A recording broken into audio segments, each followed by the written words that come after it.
A river with an inflow of domestic sewage rich in organic waste may result in which among the following?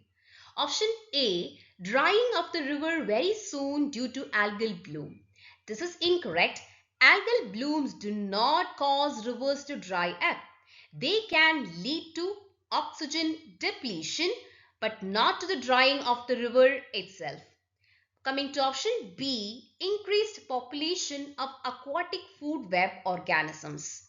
Though some organisms might initially thrive due to the increased nutrients, the overall effect of algal blooms and the subsequent oxygen depletion leads to the reduction in biodiversity, not an increased population.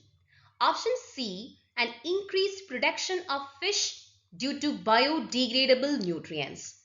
Though the nutrients might promote the growth of aquatic plants and algae, but the depletion of oxygen due to overgrowth of algae will eventually harm the fish populations, not increase their production.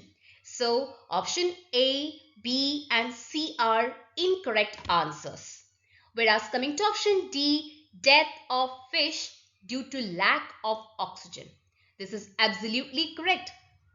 The reduced oxygen level, that is hypoxia, in water can no longer support the aerobic aquatic life such as fish, leading to the death of fish and other aquatic organisms that depend on oxygen for survival. So the correct answer is option D.